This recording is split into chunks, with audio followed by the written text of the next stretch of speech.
So the first way I wanted to show you how to join a new yarn is called the weft clasp join.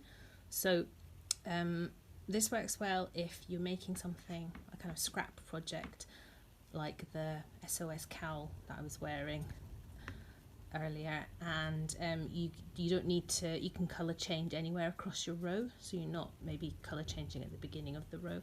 So I'm coming to the end of this grey, so what I'll do is I'll just knit one stitch with it, and then I'm going to add in this pale blue.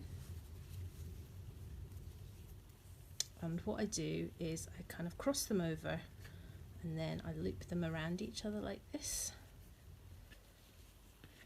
so they are connected like that. And then I think I've probably cut this grey a little bit too short, but you just start knitting and you have a few stitches that are double, and then you can let go of the tail.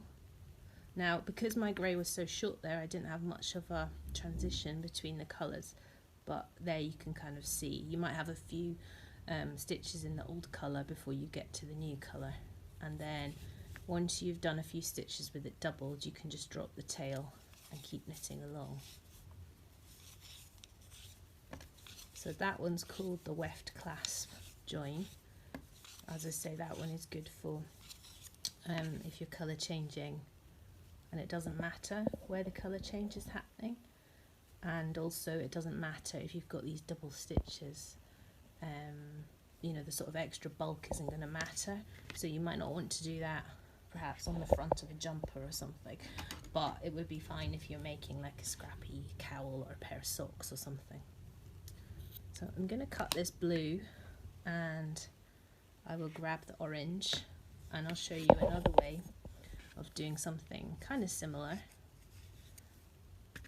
So this one works for if you want to join colours at the end of the row.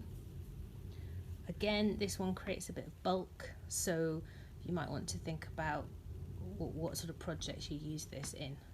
So I'm going to knit the first stitch with my new colour, and then I'm going to hold the tail and the working yarn together to knit a couple of stitches.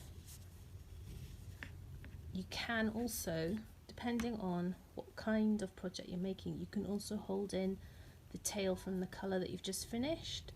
Then you'll have three, this will be like a triple stitch, so it depends what you're making. You might not want that bulk there, or it might not matter, like if you're doing socks, scrappy socks or something. But yeah, so basically all you're doing, actually I should probably do another stitch with them held together. So you're holding the tail, you're kind of knitting the tail in basically. And obviously I'm using really chunky yarn, so it sort of shows up a bit more and it looks a bit more bulky. So that one is just to sort of like knit in the ends as you go, or weave in as you go. And then the third way that I want to show you is called a magic knot. So this is again another good one if you're making a scrappy project.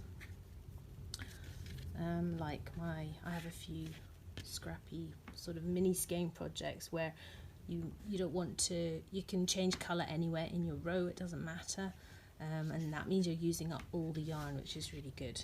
So what you do with this magic knot is you're making, it's almost like making two knots, so it's doubly secure. So I'm going to tie this dark purple to the light green, so just pass it round and then make a knot and tie it, maybe not too tightly. So I've tied the purple to the green, and then I'm going to tie the green to the purple, so wrap it around and cross it over and through. So you're basically just tying a knot with the green, and the purple happens to be going through the middle of it, and pull, and then you sort of tighten it up, and you can pull these a bit tighter as you go, and you pull them together towards each other and tighten it up, and you've got two knots there, so they're tied to each other, so it's pretty secure.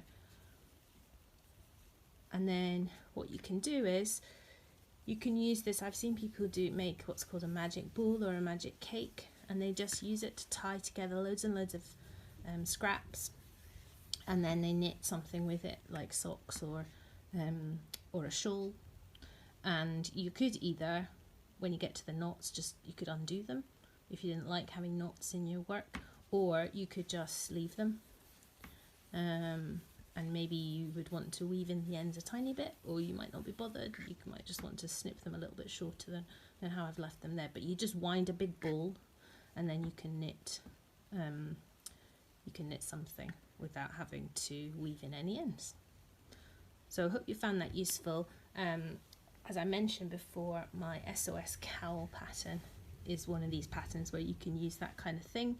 You can use the weft clasp join, or you could do the weave as you go, or you could even make a magic knot ball. And this is a free pattern for people who signed up to my mailing list, which you can do at my website, maddieharveydesigns.com. And I'll see you next week for another tutorial or top tip. Bye!